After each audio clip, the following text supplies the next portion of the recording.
otter memang terkenal memiliki gigitan yang sangat kuat, teman. Terbukti, binatang selicin belut sampai tak berdaya dibuatnya. Cakep.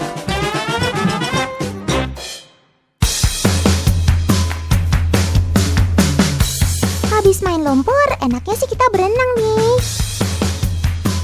Wah, si Oki seneng banget diajak berenang di air terjun sama Kak Rizky. Hebat juga kamu berenangnya, Sob. Ya iyalah, Sobat Otan yang satu ini kan hewan semi akuatik. Selain kakinya berselaput, otter juga punya ekor yang panjang dan berotot. Ekor ini berfungsi sebagai kemudi sekaligus untuk menyeimbangkan tubuh ketika berenang. Pantesan kamu jago berenang, Sob. Kegiatan berenang ini bagus banget loh buat kesehatan si otter. Selain untuk mencegah tubuh jadi gemuk, berenang juga bikin otter lebih rileks dan gak stres.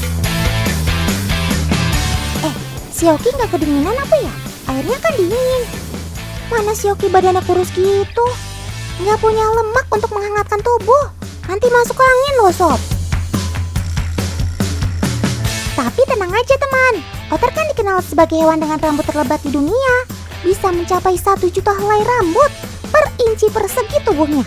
Kalau nggak percaya, coba aja hitung sendiri. Nggak cuma lebat, otter juga punya 2 lapisan rambut pada kulitnya.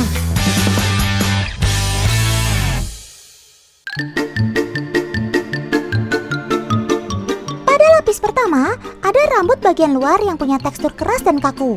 Dan lapisan bagian dalam, tekstur rambutnya jauh lebih halus. Wah, udah kayak pakai jaket aja ya si Oki. Kedua lapisan ini membuat air tidak mudah masuk, sehingga bisa menjaga si Oki tetap kering dan hangat meski sedang berenang. Cakep. Makanya gak heran kan kalau otter bisa bertahan di lingkungan yang dingin walaupun gak punya lapisan lemak yang tebal. Sob, ayo, udah dong berenangnya. Mentang-mentang airnya bersih, gak selesai-selesai berenangnya. Di habitat aslinya, otter adalah hewan yang sensitif terhadap kondisi tempat tinggalnya. Mereka hanya mau hidup di air yang tidak tercemar. Gak heran deh kalau keberadaan otter bisa menjadi salah satu indikator lingkungan yang sehat.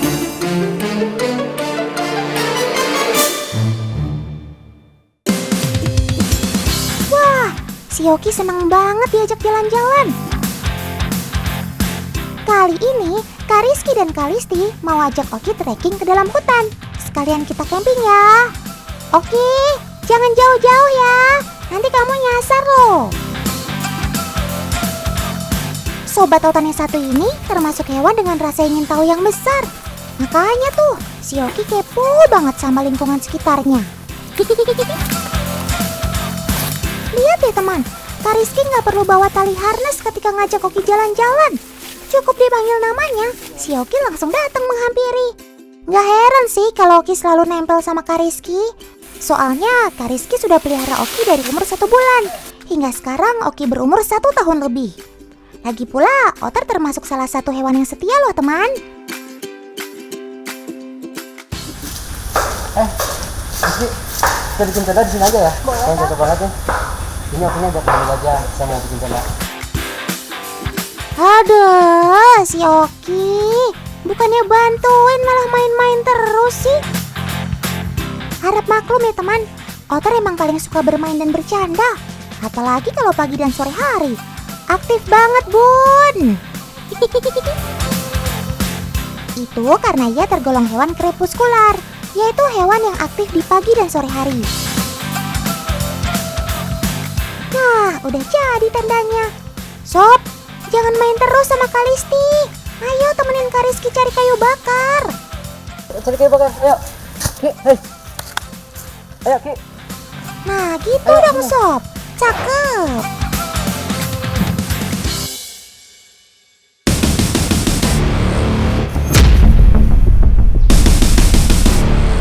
Aduh, Kak Rizky kenapa tuh teman?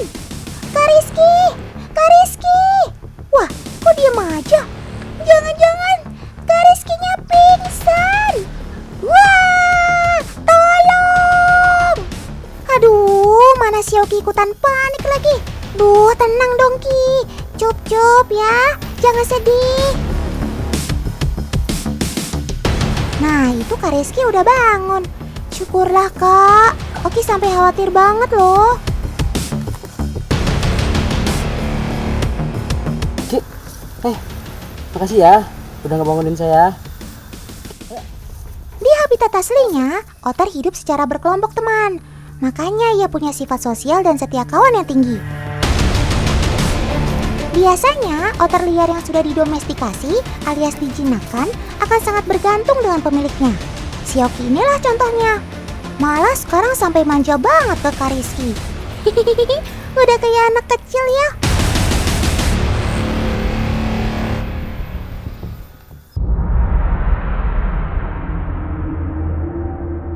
Wih, Kak Rizky lagi ngapain tuh?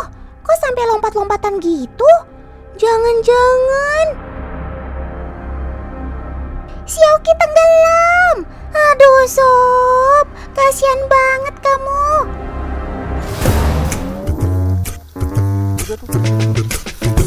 Hehehe, itu si Oki. Aduh sob.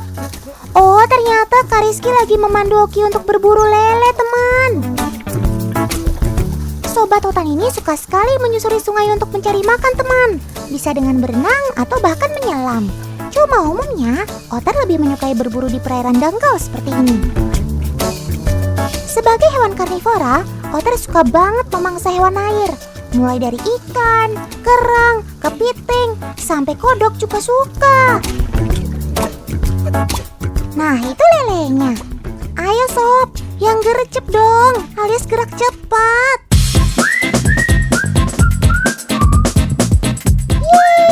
Oke berhasil teman.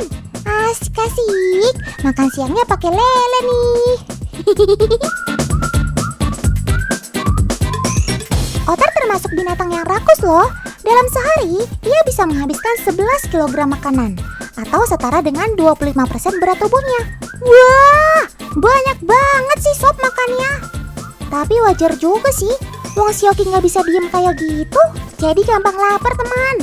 Nggak apa-apa lah ya, asal jangan gampang baper ya Ki.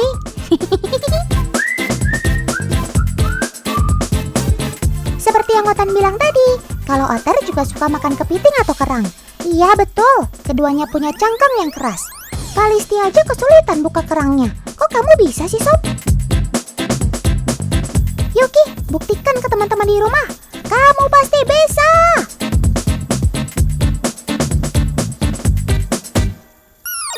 Yeay, si Oki berhasil membuka cangkang kerangnya teman. Keren maksimal. Rahasianya ada pada jari-jari otter yang kuat teman. Semangat pantang menyerah otter juga sangat besar. Apalagi kalau soal makanan, pasti dikejar sampai dapet deh. Kalau Otan sih, mending pesen makanan online aja deh.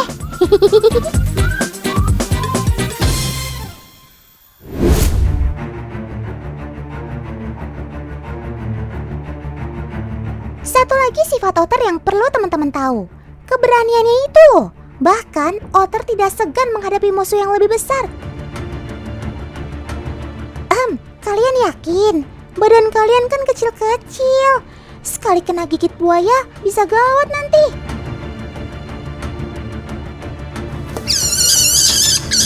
Teman, otter akan mengusir ancaman yang masuk ke wilayah mereka, termasuk buaya itu. Otter yang satu mengalihkan perhatian buaya dari depan, dan sementara otter satunya lagi menyerang dari belakang. Yeay, si buaya akhirnya pergi juga sob. Otan udah tegang bin deg-degan.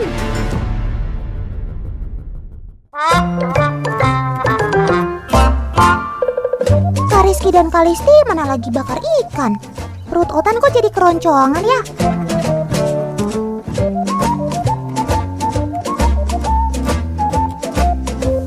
Wih, baunya udah harum banget. Otan jadi makin lapar nih. Si Oki juga minta jatah. Sob, kamu kan udah makan dari tadi. Masa sekarang mau makan lele bakar juga? Meski sudah jadi hewan peliharaan, sobat Otan yang satu ini gak suka dengan makanan yang sudah diolah. menyukai daging mentah yang beraroma amis. Metabolisme tubuh Sobat Otan ini sangat cepat, teman. Makanan yang dicerna di tubuh otter hanya butuh waktu 1-2 jam saja. Pantes aja kan kalau dia jadi sobat laparan. Yang penting makannya dihabisin ya, Sob. Cakep.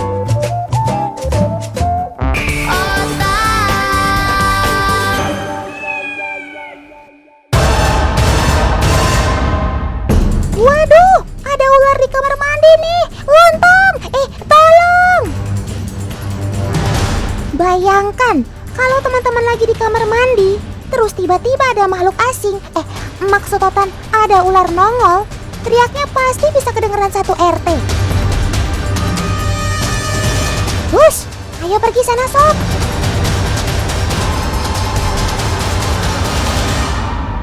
Syukurlah ada kakak-kakak dari Siox Kota Bandung yang bersedia membantu. Teman, di musim hujan seperti ini, reptil satu ini kerap muncul di berbagai tempat yang tidak terduga. Salah satunya adalah kamar mandi. Ih, takut. Kemunculan ular di kamar mandi bukan tidak ada sebabnya loh. Ular muncul karena rusaknya sarang mereka. Biasanya itu terjadi saat banjir melanda. Oleh karena itulah, mereka mencari tempat yang aman dan lembab untuk bersarang. Salah satu tempat yang membuat ia nyaman adalah pipa saluran air di kamar mandi. Waduh, si ular berusaha untuk menyerang ketika akan dievakuasi, teman. Ini sih berbahaya. Ada tips nih dari Otan untuk mengevakuasi ular yang masuk dalam rumah. Teman-teman di rumah bisa pakai peralatan sederhana seperti sapu, pengki, dan sarung bantal. Sapu berfungsi untuk mengarahkan ular berjalan menuju pengki. Karena ular ini terlalu besar, kita harus tekan kepalanya agar tidak berontak. Setelah itu, pegang kepalanya dengan kuat dan langsung masukkan ke dalam sarung bantal agar aman.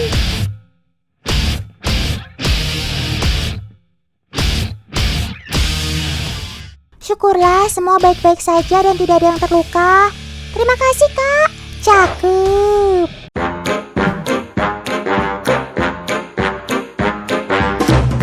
Selain habitatnya yang rusak, faktor lain yang membuat ular ini masuk ke dalam saluran air adalah ketidaktersediaannya makanan di alam. Mereka malah menemukan makanannya tinggal di rumah-rumah warga. Ayo tebak apa? Iya betul. Tikus adalah makanan lezat bagi si ular. Tikus juga banyak ditemukan di saluran-saluran air, sehingga ular pun masuk untuk mengejar mangsanya. Selain itu, kondisi pipa yang gelap dan lembab membuat ular betah untuk bersarang di sana.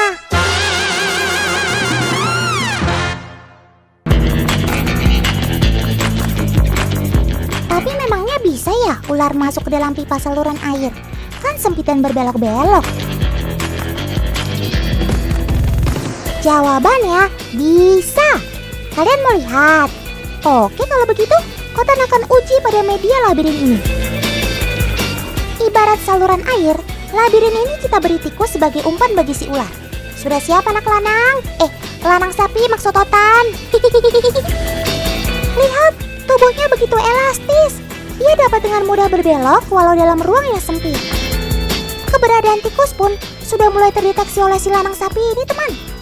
Kurang lebih seperti inilah gambaran ketika ular masuk ke dalam saluran air, teman. Jadi, selalu tutup pipa saluran air dengan kawat ram untuk mencegah masuknya ular ya. Cakep.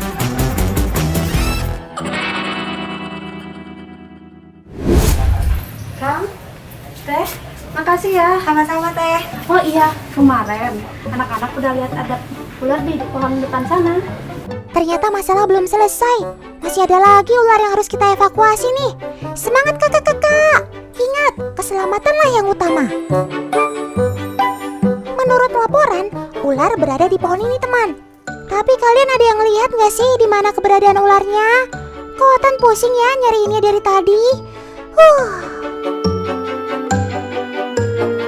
Sepertinya Kak Rizky sudah menemukan keberadaan ularnya nih. Karena terlalu tinggi, dibutuhkan alat khusus atau hook snake untuk meraih ular tersebut. Sudah kelihatan kan teman? Ternyata ini adalah ular pucuk. Dinamakan ular pucuk karena keseluruhan badannya berwarna hijau, sehingga kita sulit membedakan mana ular mana pucuk daun. Habitatnya memang di pepohonan rimbun seperti ini, dan banyak menghabiskan waktunya di atas pohon alias arboreal. Syukurlah, satu ular lagi berhasil mereka dapatkan. Good job, Kak!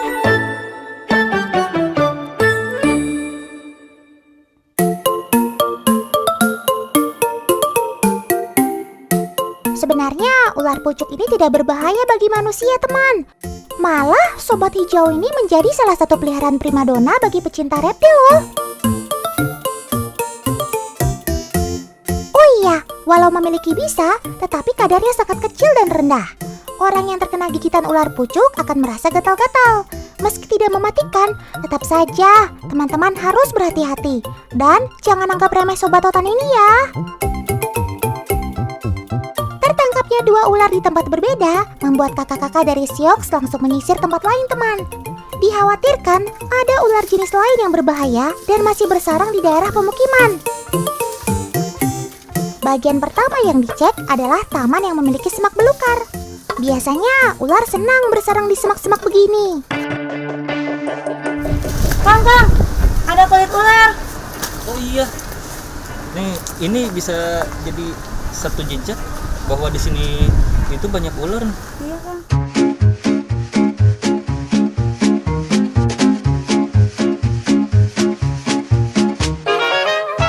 Oh iya teman, ganti kulit atau shading pada ular merupakan sebuah siklus kehidupan pada reptil. Tujuan dari ganti kulit ini adalah meremajakan lapisan kulit lamanya untuk diganti dengan yang baru.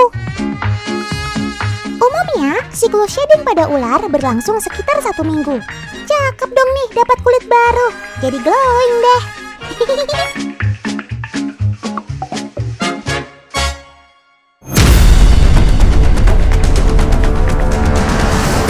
Awas Kak, itu ada ular kobra. Sangat berbahaya. Tuh, benar saja kan dugaan Otan. Ternyata ada ular lagi yang bersarang di lingkungan ini. Menangani ular kobra tidak bisa disamakan dengan ular lainnya, teman. Karena bisa saja ular ini menyemprotkan bisanya ke mata dan menyebabkan kebutaan.